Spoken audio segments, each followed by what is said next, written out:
So a few months back, I decided that rather than having an unboxing for every little thing that I pick up at the local coin shop or an auction or whatever, I would kind of group everything together into quarters. So I would do quarterly updates instead. There's nothing wrong with doing a short video about a new pickup if you're excited about it. I know that I enjoy watching those from some of my fellow content creators on YouTube.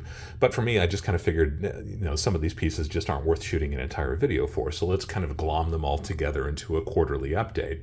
And this is the third quarterly update for this year. Thank you for being with me here. My name is Dub C. If you are new to the channel, I want to thank you for being here. If you have not yet subscribed to the channel, I'd like to encourage you to go ahead and click on that subscription button. Doesn't cost anything to subscribe. It's just a way to show support for the channel. And for everybody who is a returning subscriber, I want to thank you guys again for being with me here today. This is going to be fun. A lot of the videos that I shoot are pretty serious topics, but this is really more almost kind of an eye candy situation. This is going to be some fun bullion and rare coins to take a look at. I look forward to shooting these videos now. I think it's kind of a fun thing. So if you are a returning subscriber, thanks for being with me. If you are new to the channel, I like to begin the videos with a simple disclaimer. I am not a financial advisor. I'm not trying to offer any kind of financial advice. I'm simply trying to share some of my experience having bought and sold precious metals and rare coins for the last 30 or 40 years now. And I also like to begin my videos with a concept that we can work back into it. Now, I just got done saying that this is really going to be kind of a fun eye candy video, but I do have one concept for you I want you to think about. And that's the idea of a Krauss and Mishler number. I know it sounds very academic. It's not really. Well, I guess maybe kind of it is. Chester Krauss and Clifford Mishler were numismatists in the 1970s who decided that it would be beneficial if there was an assigned catalog number for every coin that had ever been made. I know that's a ridiculously tall order, but by the time they finished their work, they had actually cataloged 55,000 different coins from over 500 countries. Of course, a lot of those countries don't even exist anymore. And that really became the basis of the standard catalog of world coins, a reference that we still use to this day. Now, there are lots of updates to it. There are lots of variations, even some competitors. But a lot of them still use those KM numbers, those Krauss-Mishler numbers to identify coins. And it's really kind of a nice thing if you're looking for a very specific coin, if you're looking for a very particular type of a coin, maybe a subtype, a type of variety, a variant. The Krauss and Mishler numbers go very, very specific, so you can find exactly what you're looking for. Also makes just doing research a lot easier to be able to say that it's a particular Krauss-Mishler, a KM number from whatever country it is that you're looking at. So KM numbers, and I'll try to mention a few of them as we go through these pieces. You'll get the hang of it pretty quickly. Krauss and Mishler. This quarterly update is a lot less intense than my last couple of quarterly updates, and I will leave links to number 1 and number 2 down below, so if you haven't seen those yet, you can see exactly what I'm talking about. I went way, way deep into silver, and it's hard not to pick up silver. I find that with the prices where they are right now, a lot of interesting things are being driven onto the market. And it's not even necessarily that you're going to have to wind up paying a high premium for these pieces. Certainly, with silver up there, you have to pay more for things, but the kind of pieces that I'm drawn towards tend to have a high premium anyway. So in some cases, I'm actually seeing the out-the-door cost maybe even a little bit less than I would have anticipated, and I'll try to highlight that a little bit later in this video too. So the first piece is this one that's right in front of us. This is a really cool Engelhard 10-ounce poured bar. Now, you've probably seen these before. I've shown many of them on my channel in the past. But this one is different. This is an exciting variation, a different variety, if you will. Can you tell what it is? Can you see what it is? I know there are lots of people raising their hand and say, ooh, I know exactly what it is. So this is a poured 10-ounce silver bar from Engelhard. Engelhard, one of the two main refineries who really caught on to the desire for consumer bullion when it really started to take off shortly after silver was removed from America's circulating coinage, 1964. So 1960, the late 60s to early to mid 70s, Engelhard and Johnson Matthey, two different refineries, we'll actually talk about JM a little bit later in this video, saw the need and started to address it pretty quickly. So this was kind of their standard piece. This is a 10-ounce silver bar. This is a poured silver bar. They would literally pour the molten silver into a mold. And I've talked about these at length, especially when it comes to a bar like this one. It's a very similar bar. Have you spotted the difference? This is what we would call a 7th series Engelhard bar, and we know it's a 7th series because there's a small space between these two nines. The series has been given to groups of bars by the website allengelhard.com. I talk about AE.com all the time on this channel. They are a really important resource, not just for Engelhard. They actually cover lots of different refineries, vintage refineries. So this is a 7th series bar. They determined that this group of bars made at a very specific facility at a very particular series of time, period of time, they would call that a series, and this is a 7th series bar. Engelhard made about 50,000 of these 7th series bars, and we call these a P prefix because the P begins the serial number. And what you might not know is that the P actually stands for something. That's not just an arbitrary letter that they picked. That actually stands for Plainville, Massachusetts. That's where one of their facilities was located. So these P prefix bars, which are not uncommon, they are highly collectible, very prized by people that like vintage bullion. But again, they made about 50,000 of them. A little bit later, they made a very, very similar bar that all Engelhard calls the 10th series bar. They also made 50,000 of those, roughly. And that's the best guess that all Engelhard can come up with. And their ability to kind of gauge the number of pieces that have been made, they go through a pretty substantial process to come up with that figure. A lot of these pieces, 50, 60 years old, we don't know precisely how many were made, but their methodology is really good, and they actually spell it out for you in case anybody wants to conflict with what they've said. They tell you exactly how they arrive at those numbers. So the 7th series bar, P prefix, about 50,000. The 10th series bar, P prefix, about 50,000. This is a W prefix bar. You see that W right there? That is unusual. A little bit after Engelhard was making the P prefix bars, they made a C prefix bar. That C stands for Carteret, New Jersey, another one of their facilities. Those aren't uncommon either. The W prefix, we think, actually stands for Engelhard West. Believe it or not, Engelhard, which I always kind of associate with, New England, had a facility based in Anaheim, California, and they called it the West Recycling Facility, and that's what the W stands for. And of the similar type of bar, clearly these are very, very similar bars. The best estimate is that they only made about 18,000 of those W prefix 10-ounce poured silver bars. So that makes it substantially more scarce. Allengelhard.com goes out of their way to emphasize that a lot of these bars have been lost through attrition. I knew you guys knew that answer. Over time, these pieces were melted, and especially in this huge silver run-ups of the early 80s and the 1990s, who knows how many of these early silver bars were melted down, mostly to make those big 1,000-ounce London Good delivery bars. So the 10-ounce bars were melted in mass. If they made 50,000 of them, who knows how many exist, but probably fewer than half, maybe a third of them. So when you're talking about a mintage of about 18,000, you are talking about probably very few of these still surviving. Now, in my part of the country, I never run across these bars. I think I've seen one once before in person. But this is the first opportunity I've had to buy this. This came from one of my local dealers. They actually dug into their own stack and offered this to me. And when they first did, I was a little bit reluctant to buy it. This was really kind of the first thing that I bought this quarter.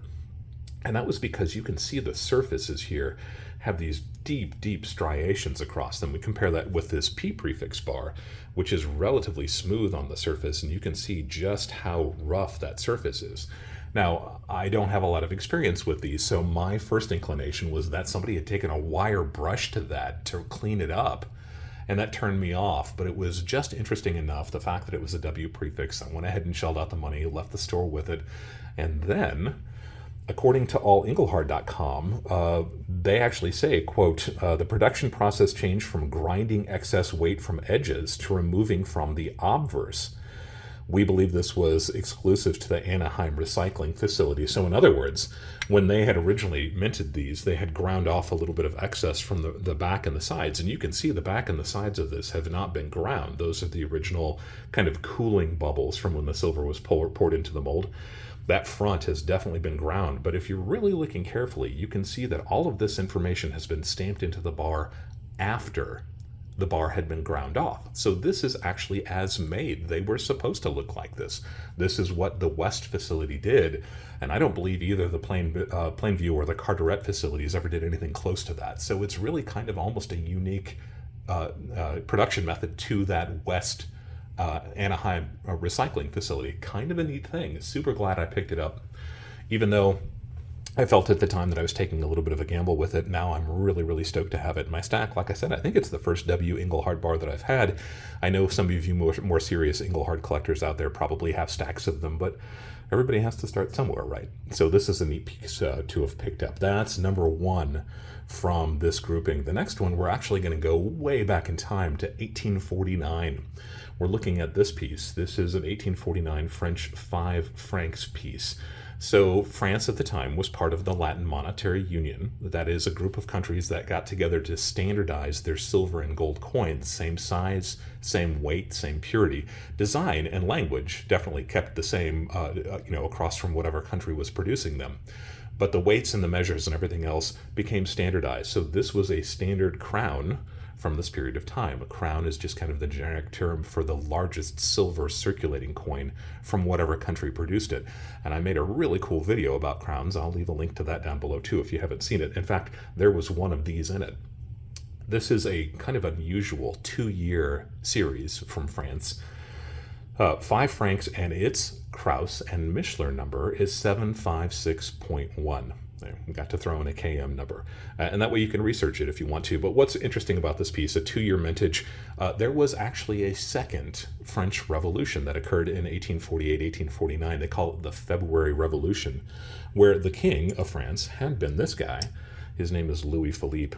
And while he had started off being a kind of a populist citizen king, he started doing things that the population didn't really like. They eventually booted him, and they set up the Second French Republic. So this is really the first coinage that came from that Second French Republic. Now, that's a long way of going just to say this is a really cool old silver coin, though, right? 1849 means this piece is 175 years old. One of my local dealers offered this to me relatively inexpensively, and that's primarily because this piece has gotten some wear. You can see it's got a little bit of a rim ding there. These spots here are actually divots in the surface of the coin. It almost looks like somebody kind of bored into it to make sure that it was what it was supposed to be. So numismatically, it doesn't have a whole lot of value to it. But it's just an interesting piece. That's Hercules standing there in the middle, and off to the left is Liberty, and then this is Equality. So it's just a really cool early democratic crown that is 175 years old. I didn't pay very much for it. It's a neat piece to have. Would you have picked something like this up for maybe 25 bucks? It's 900 fine silver, so the same silver as our silver dollars. It's 90% silver, right? Except this one, because it is standardized, is a 25-gram piece compared to the American silver dollar that is 26.73 grams. So really, really close to the same size, definitely the same purity. Yeah, I pick those up whenever I can find them, and that's a great example. So again, really nice to have that piece in this quarter as well. Let's fast forward way up to 1989. This is something that I would not normally have picked up. This is an Isle of Man silver crown. This is another crown, but this one is really more after silver was removed from our circulating coinage. So this is really just a bullion piece, but that's Queen Elizabeth. Isle of Man is an interesting little island that is kind of in the middle of the Irish Sea. That's between Ireland and Great Britain, and I'll show a picture of it here on the map in case you're having trouble picturing it. A really neat history going back to prehistoric times, but they were also visited by the Vikings, and they've just been really kind of at the center of things for a long time, literally at the center of things. So they are a British protectorate, so that's why Queen Elizabeth is on the front. 1989, this is the second year of this series, and this series is the Cat series. They started making these in 1988 and made them all the way up to 2016, each year putting a different cat on the back of the coin. That series was really one of the first series, at least in silver, that was ever done. Now we kind of think of it as a pretty common thing. There are lots of refineries who put out different dragons every year or different Chinese zodiac symbols every year. You've got different koalas, you've got different pandas. But this was really one of the first examples of doing that. And I've always been kind of fascinated with Isle of Man coinage. It's one of those island countries, kind of like Tuvalu or Palau. They don't have their own mint, But Isle of Man was really one of the first of those islands to really start putting out their own stuff, and I think their designs are really, really cool. They're really beautiful. Incidentally, made by a private mint called the Pobjoy Mint. The Pobjoy Mint was founded in 1965 and actually just closed a few months ago. So this is a mint that had been around for 50, 60 years, and they just recently closed, and it's my understanding that that's it. They are done making pieces. Kind of a Willy Wonka and the Chocolate Factory mint. They didn't really allow visitors in there. Their mintages have always been kind of a mystery. They never really publish them. People kind of make educated guesses what the mintages are. But that certainly makes collecting these pieces a little bit tricky. And that's one of the reasons why I picked this up. A beautiful coin in its original capsule, its original cointainer, airtight, whatever you want to call it. It's proof like. I didn't pay very much more than melt for this piece either. And these do have a premium. These are currently on eBay for about 2.5, sometimes even 3 times their melt value. So a neat piece to have. And you want to check out something that's kind of cool. Not everything that you see here is something that I got in this corner. Some of these things are just for illustration, but this is an Isle of Man coin from 1985. That's Queen Elizabeth, obviously. But what's interesting about this piece is that this is an Isle of Man Platinum Noble. This is a 1 troy ounce platinum coin. Isle of Man was really, I think, the first country to make a bullion platinum coin, the same way we would see the silver eagle or the gold maple. So they were really the first folks to do this, I think. But check out the difference in size. This is a 1 ounce silver coin. This is a 1 ounce platinum coin. And it's tiny. Silver is so much more dense. Rather, platinum is so much more dense than silver. You can really see just how much smaller it is. Check out the rim. It's just tiny compared to it. Platinum is an incredibly dense metal. And yes, I will be doing videos about platinum coming up pretty soon. And everybody who keeps on asking about them, I know I've got a lot of stuff on my plate. I'm trying to get to it as quickly as I can. I bought that piece years ago. I said there was a history with Vikings and stuff. That's a beautiful Viking ship on the back, right? That's a really cool image. I love these pieces, and I am really sad to see the Pobjoy Mint go. I think there's several YouTubers out there who specialize in those kinds of coins. Hopefully they'll see this and comment on it. Pobjoy Mint, 1989 Isle of Man Cat Crown. Guess what? That is Krause and Mishler number 250A. So you can look that up if you want to in the World Catalog of Standard Catalog of Coins. Taking it back again a little bit further, you're looking at these beautiful rolls of silver coins. Of course, I didn't buy all of these this quarter. Some of these I've had for many, many years, but this is one of my all-time favorite stacking vehicles. If you've ever seen the Stacking Mexican Silver video series, 6-part video series, I really talk about these pieces a lot. These are in 1947, 1948, so it's a very limited mintage on these two, just a 2-year type. And what I like about these, and I've talked about them before, this is Cuauhtémoc, an Aztec ruler. It's just a beautiful rendering. I think it's a really cool design. But it actually says 30 grams of 900 silver there, so you know exactly how much it weighs and what its purity is. Compare that once again with the American silver dollar at 900 silver, but 26.73 grams. So this is actually larger than a US silver dollar. It's one of the things that I like about it. This is really technically the front of this piece because the side with the Mexican state symbol on it is considered the obverse on Mexican coinage. But I mean, who can argue with that? That's a really cool coin, right? So it wasn't that piece that I picked up. Incidentally, that is KM number 465. See how I'm doing that? It was this piece, and if you've been looking at this piece, you've noticed that this piece has a really cool purple-violet tone to it. I have seen these pieces with just outstanding rainbow toning. I mean, every color of the rainbow. And I don't really have any that are toned. Some of my pieces have just a little bit of light edge toning, a little bit of gold, a little bit of russet. This purple really caught my eye when I came into a local shop. Now, I have to caution you, when you're thinking about a silver coin in particular, also copper and nickel coins, but primarily silver, if they have a blue or a purple tone to them, sometimes, not all the time, but sometimes that is an indication of surface contamination. Things like PVC can definitely negatively impact the surface of coins and sometimes turn them a very questionable purple color. And that's what I thought this might have been originally, but I couldn't pass it up. It was cheap, and it's that 5 peso that I love so much. So I went ahead and grabbed it. I took it home, and I actually treated it with a compound that is good at removing surface contamination. Now, This compound sometimes, if that surface contamination is what caused the toning, sometimes that toning can disappear, and that's probably okay. You don't want a coin that's got contamination that's going to continue to degrade the coin over time. Sometimes you have to make that sacrifice and stabilize that coin so it's no longer degrading. In this case, this piece was fully conserved as the best that I can do, and the purple tone actually kind of improved a little bit. So maybe there was a little bit of haze, a little bit of smoke, whatever it was, that was obscuring some of that. And if you saw the back of it, the front of it, whatever you want to call it, it's got a little bit of that tone too, and you can see this has got beautiful cartwheel luster as well.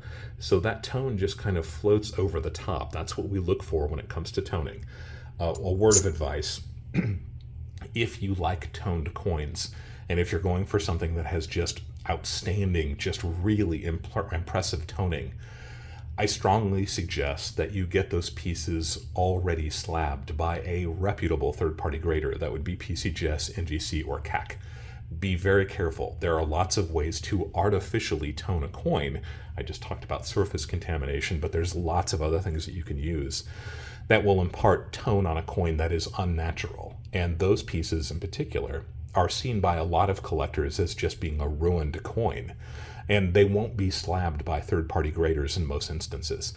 So if you want a piece that's got exceptional tone, especially if you're talking about paying huge premiums for that toning, don't buy a raw coin. They are too easy to make fake toned, and that's not gonna do you any good in the future. You're gonna go to sell that piece and it's gonna be discounted, and you're gonna lose all of that premium that you paid for it in the first place.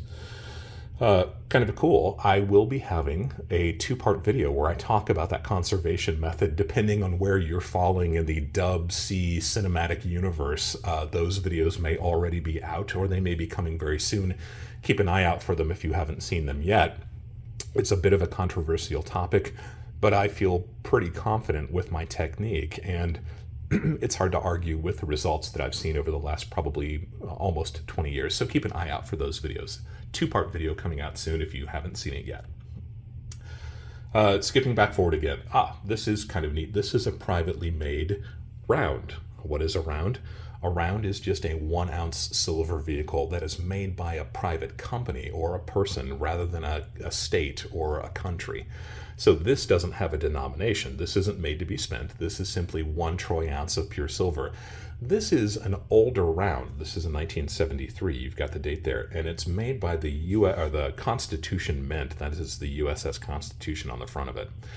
So what I like about this piece, I like that this piece has got such brilliant cartwheel luster. You can, once again, you can really see the luster. We'll be talking about the luster a little bit later in this video too.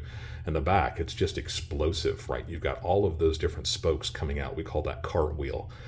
A beautiful piece, 1973. So this is part of the 50-year club. I did a video about 50-year-old silver rounds recently. This would have fallen perfectly into that.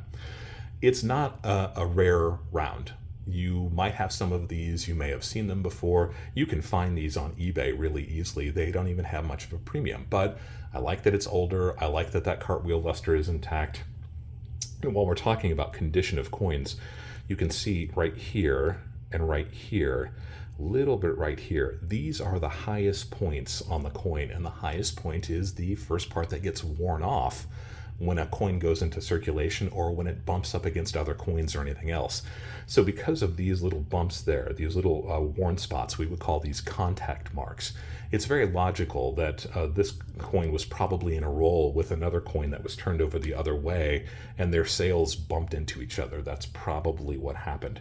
So if this were a coin, that would take the grade down a little bit. I would still call this probably an MS63, maybe a 64, even with those contact marks.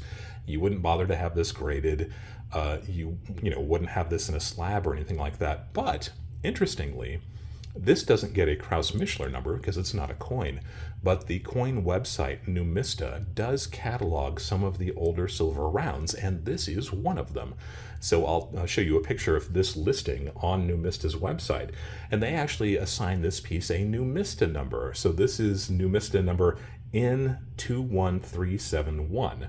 And you can see that at the top of the listing for this piece. So that's kind of cool. What else do I like about this? If you saw the back of it, make sure I've got the orientation correct because it's so blinding to me. This is actually the verbiage that is used to kind of come up with the expression constitutional when we're talking about silver coinage. I prefer the term 90%. I know some people like constitutional, the term constitutional. All of our circulating coinage from 1964 and before, some people refer to it as constitutional. And that's because actually this quote here, we'll see right here, is Article 1, Section 10 of the U.S. Constitution, where it refers to what constitutes money in this country. Now, I think it's often misinterpreted, but if you're interested, if you like the term constitutional, that's really where it comes from. So find yourself one of these rounds and you'll have kind of a neat tie-in with an older piece of silver. And I think that's kind of a cool thing too. You might have seen the same company has made 10-ounce bars also. They're called CMI, and they often have a picture of the USS Constitution on them too. Kind of a neat old poor form. They're not especially rare either. I know I've had a couple of them pass through my stack in the last probably 15 years. Still a neat piece. If I come across one again, I'll probably snap it up. So that's the next piece. The next piece is probably my favorite, and if you are a stacker of vintage silver bars, then you probably have been staring at it anyway, and it's this piece. So what is this piece? What makes this exceptional? This is a Johnson Matthey silver bar, and it's an old bar. We can tell that it's an old bar by the logo. We can tell it's an old bar because this is a poured piece too. You can see these radiant cooling lines going all the way around the bar. A very neat piece. There's a little bit of light toning. There are lots of things that makes this bar exceptional. We'll take a look at the back of it and the sides too. You can see those cooling lines. You can see the bubbles and everything else. A crudely cast Johnson Matthey silver bar.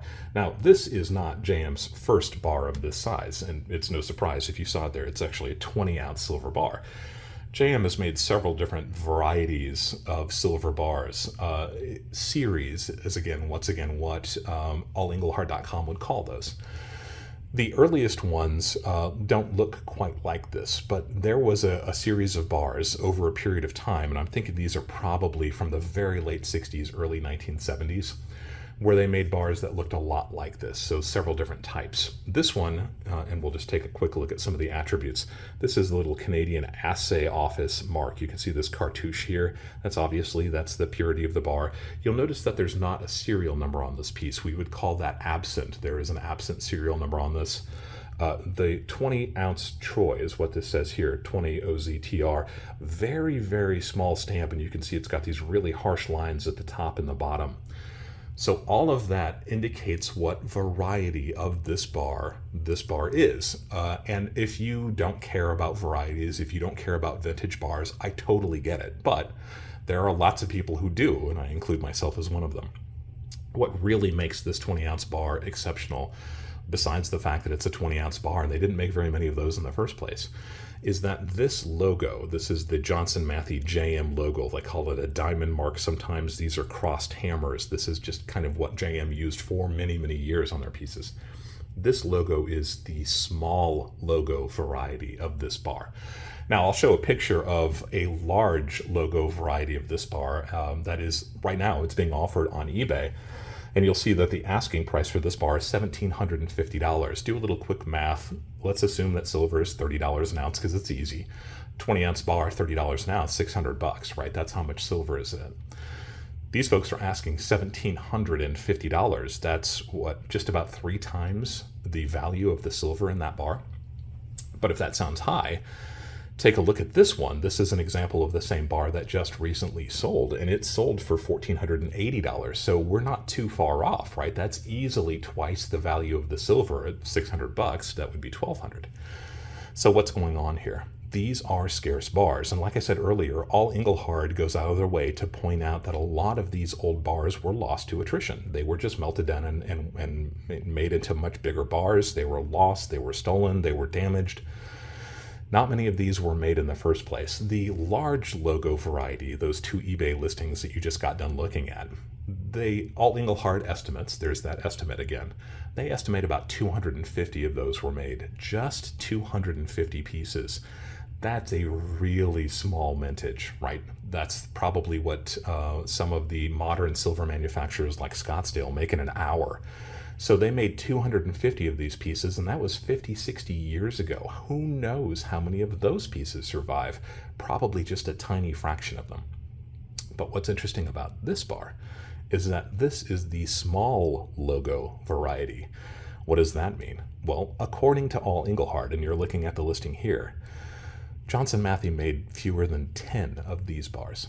So again, if you're looking at a mintage of 10 from 50, 60 years ago, who knows how many of those still survive? Probably just a few, maybe just 2, 3, maybe 4 of them. So this is an incredibly scarce bar. When a local dealer texted me an image of it, I dropped everything. I didn't know exactly how scarce we were looking at. I knew it was a good bar, and I knew that I don't think I'd ever had a 20-ounce vintage silver bar from JM or Engelhard before. So I definitely wanted to add this to my stack, but the more I looked into it, man, do I love doing research when it comes to these things. I hope you do too. Always be learning.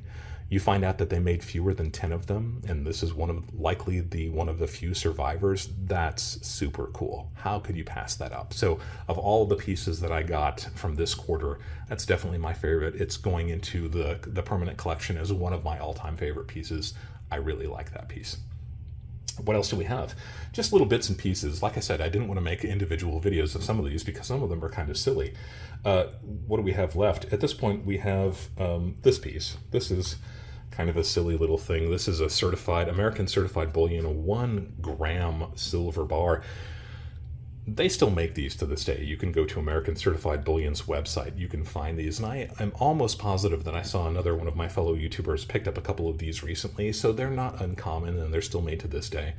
This piece is actually made in 2012. You might be able to make that out there. So this is actually kind of an older example of this style, and it's just kind of a silly, fun, laminated 1 gram bar. It's kind of neat, but what I liked about it is many, many years ago, several decades ago, I picked up this piece. This is actually a piece dated 1981. You can see it down here, gold card, and that is 1 grain of pure gold in a very similar kind of laminated card. So I thought they made kind of a neat duo. And since I already had the gold grain, I want to be clear about that. It's a very tiny amount of gold, 1 grain.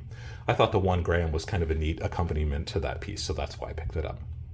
And then finally, I've got these 2 pieces that you see here. These are Philippine pesos. So these are from the early 20th century. Some people might call these crowns. I'm actually kind of reluctant to call them crowns. I have kind of a definition that I like using when I'm looking at my crowns. Mostly I want something that is 1700s, 1800s. These really early 1900s. One of these is a 1909S and one of these is a 1907S. And what's cool about these, United States of America, right? That is the American symbol. These were struck at the San Francisco Mint for use in the Philippines when it was really kind of an American protectorate, and we had a very, very vested interest in keeping that. So I like both of these pieces to an extent. I couldn't pass them up. They were offered to me at a great price, but I'm not really sure what I'm going to do with them. This piece, I believe that's the 1907, yeah, has been really harshly worn. It's got some really kind of gnarly toning on it. This is a used and abused piece, and it's not unusual to find these early pesos from the Philippines that have really been used. Incidentally, the really good examples that are left sell for a huge premium now. They skyrocketed maybe 5 years ago, and I think they've maybe started to settle a little bit. But this piece is so well worn and so used, it has almost no premium. It's really just a bullion piece. This one, unfortunately, was very harshly cleaned, and I said I would mention something about cartwheel luster. You see any cartwheel when I'm moving this piece to the left or the right or up or down? You see it's got a little bit of flash to it just because it's silver, but compare that with a piece that has genuine cartwheel, like this Mexican piece that is, 60 years old itself. You see how much luster that has? You see those cartwheel spokes going around the outside? That is what luster looks like. This piece has been stripped of its luster from somebody cleaning it. And it's a tragedy, and it happens to coins all the time. I'll be talking about that in an upcoming video as well. So this piece, because it's beyond hope, it's got really heavy striations, cleaning lines. There are hairlines, hairlines on this piece. Hairball, speaking of which. It just is, it's got so many contact marks. Somebody really harshly cleaned this piece. They wanted to polish it up, and by doing so, they stripped all of the numismatic value away from this coin. It's a shame. It's a real shame to think of it.